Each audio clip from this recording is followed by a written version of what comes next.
think we need to discuss the importance of cooking. Now, let me preface this. At some point in history, cooking became demeaning. It got stamped down as unimportant, as a peasant activity.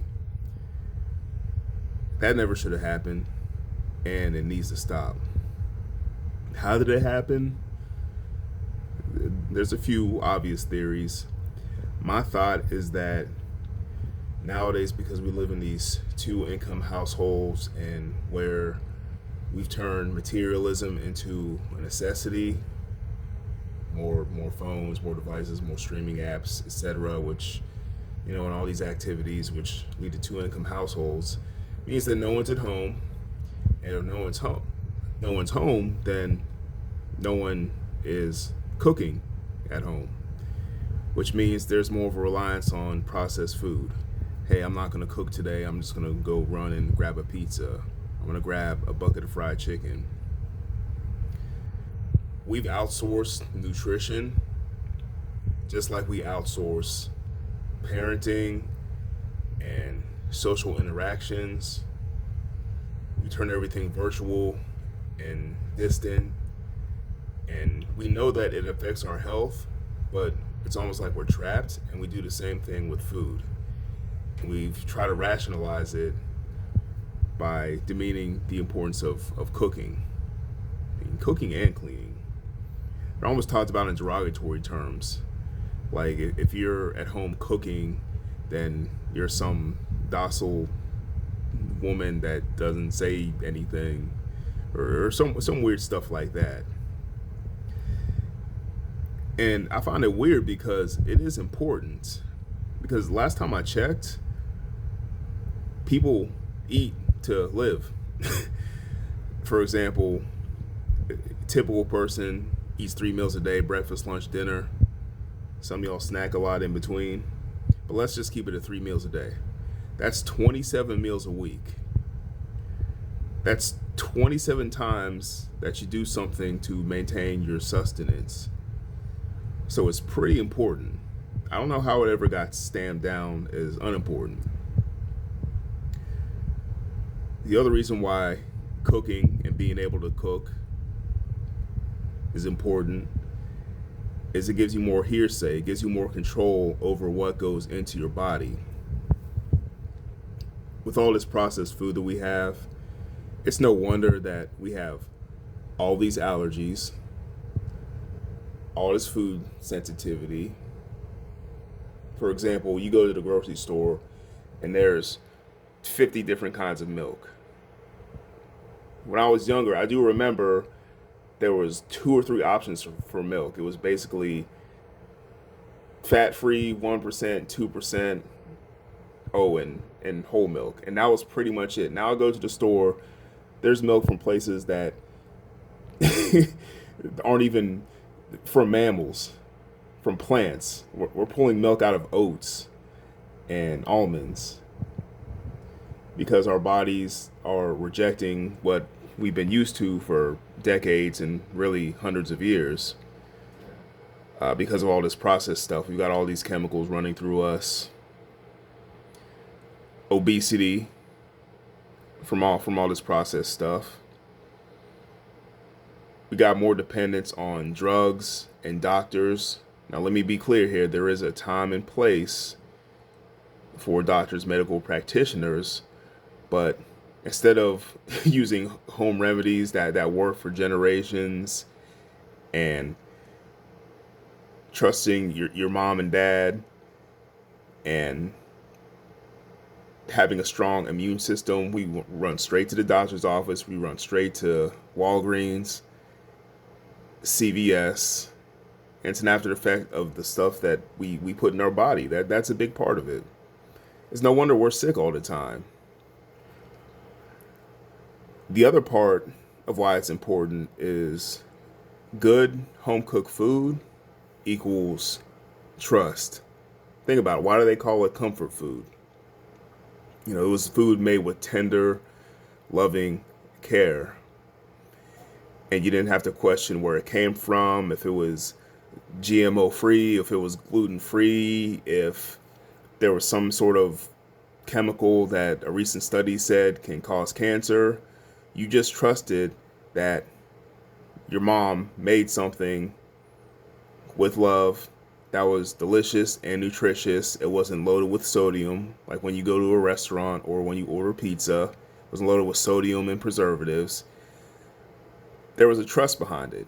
And obviously, we're in a very much of a low trust era, low trust society, and our food is no exception. So no wonder there's all this going on. There's some problems that need to be addressed. The first one that I'm going to note here is men and women that can't cook or don't know how to cook. Excuse me, claim they don't know how to cook. There's no excuses. It's not that tough. We have Google, there's cookbooks. You can ask somebody for a recipe. You know, some packages on food, they tell you how to make the food, how long to boil stuff, and how to season and all that kind of stuff. It's really not that tough. If you think it's tough, if you're trying to be Gordon Ramsay or some famous chef and cook to that level, okay, that's a lot more unrealistic. Very few people can cook anywhere close to that. But if it's just making food that's palatable, it's not that difficult. Get yourself a batch of basic seasonings. You know, probably the top 3 or 4 I will put up there. Seasoning, salt, obvious basic salt and pepper, some kind of garlic seasoning, Mrs. Dash, and I don't know, maybe one other thing. But that should pretty much cover all your bases. And you can do a lot of things with that. Just look up a quick recipe. It's not that difficult. Another problem to address, either not owning or not using a crock pot. Talk about a slow home cooked meal. There's your solution right there. And it's literally as easy as throwing some meat, throwing some potatoes, throwing some seasonings, setting that thing for 8 hours, and then going to work. Come home, hot meal, and you don't have to run to Domino's Pizza and expand your waistline exponentially. Another problem to address is this thought, going back to the beginning of my statement, that cooking is beneath you. It is not beneath you. You know you need to eat. You know you like to eat.